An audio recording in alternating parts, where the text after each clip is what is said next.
Hi everyone, I'm Alec from AJ Farms, and this is Jay, No, don't eat that. and we have a guest, a little foster kitten named Reno. This is Reno. Say hi, Reno.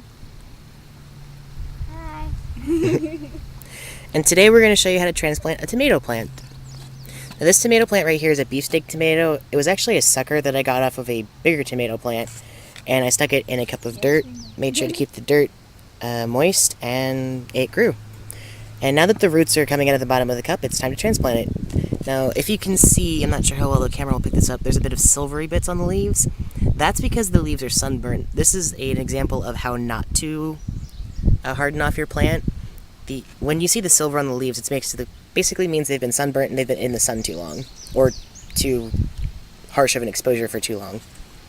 But it's doing pretty well, so we're going to show you how to transplant it into the bed today. This is our tomato bed.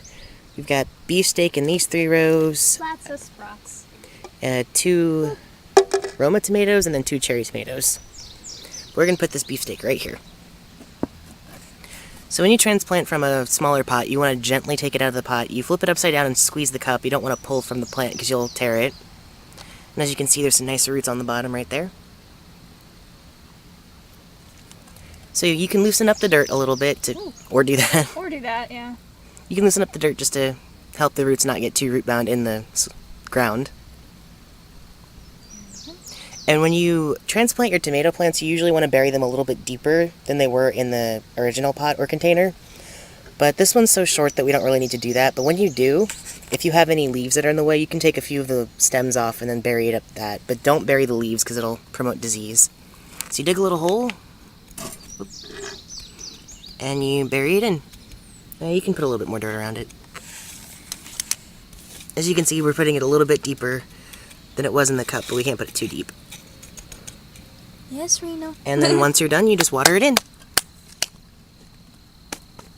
Here's the hose. Alright. Just try not to get me wet. And when you first transplant it, you want to make sure that you water it really, really well to help get rid of any air pockets that might be in the soil and to help acclimate the roots to the new environment.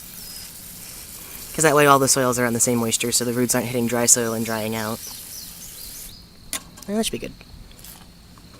And this is our happy tomato plant. And as it gets bigger, we'll put a cage on it. As you can see, we have these red square cages. They're a little bit taller than the silver cage over there. Spiders are back. But yes, once it gets bigger, we'll put a cage on it, and it'll grow and hopefully get some nice tomatoes out of it. But that's our video on how to transplant a tomato plant. Thanks for watching.